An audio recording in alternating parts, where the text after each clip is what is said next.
Hi Cancer, it's me, Gregory Scott. Thanks for joining me today for your astrology and tarot forecast for February 2015.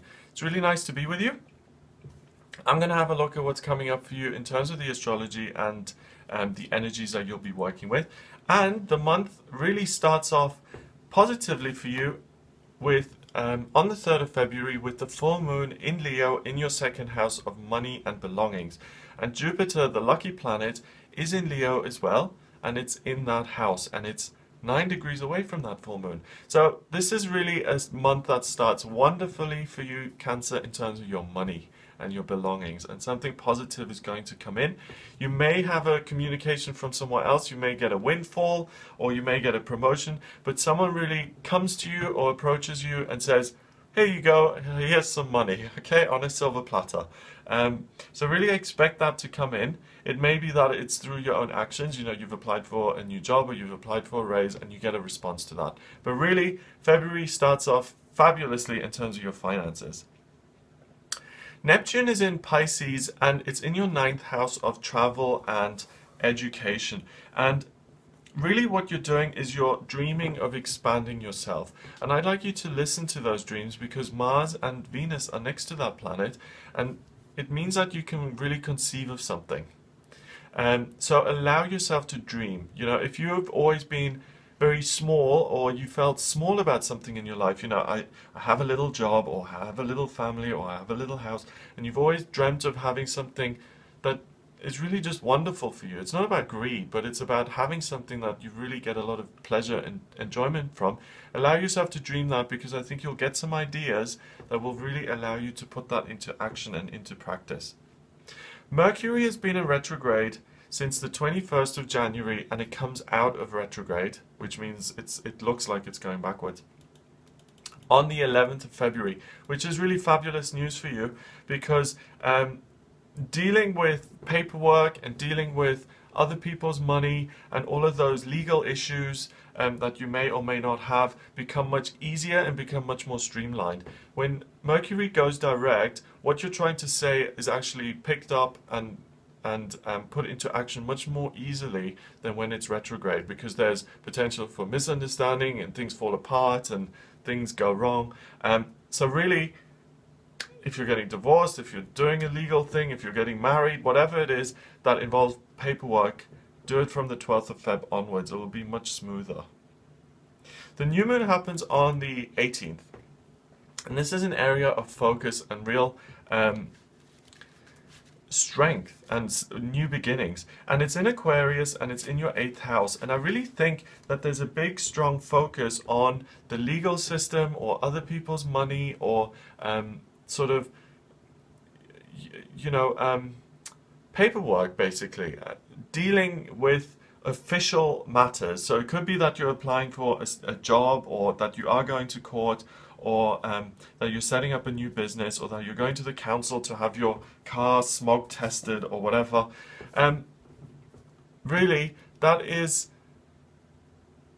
a big theme for you this month. So it's a good time to get all of those credit cards paid off. It's a good time to get all of those tax discs sorted out, all of that stuff that you have to do, all of the boring stuff, because you'll have the focus to be able to apply yourself to it. You know, it's not going to the circus here, but it's useful because it frees you up in coming months so you don't have to do all of that boring stuff. I'm not good with paperwork. I mean, I am good with some paperwork, but the official kind, passport applications, that the photo has to be 0.3 millimeters, 0.85, and the background has to be cyan blue, not submarine blue, and then, oh. We all have things we're good at, and that's not one of my talents, unfortunately. Alright, the sun goes into Pisces on the 19th, and that's in your 9th house. So, this is a great time to really plan a holiday, or to go on a holiday.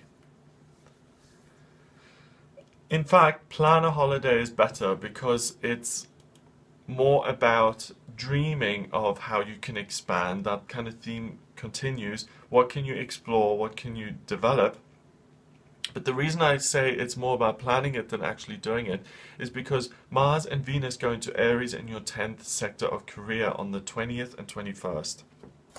And what that means is you're really going to be enjoying your work But not only that, you're going to want to get things done at work. You're going to be really eccentric and rather driven to achieve what you haven't been able to achieve so far.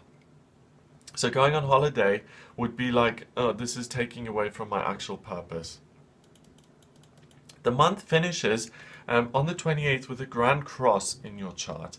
And there's a big focus between me and work. What do I do at work? How do I see myself progressing? Then balancing that with family life and also your relationship. And that's going to be a theme at the end of the month. Work versus family and relationship. And how do I achieve what I want to achieve without neglecting the people at home?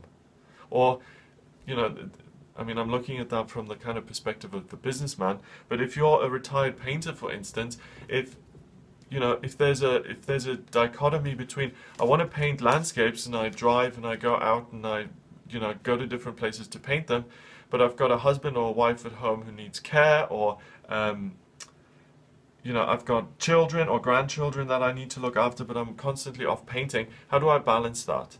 So it's any type of work. It doesn't need to be corporate kind of corporate environment. Alright, so let me draw a card for you to give you an overall theme here.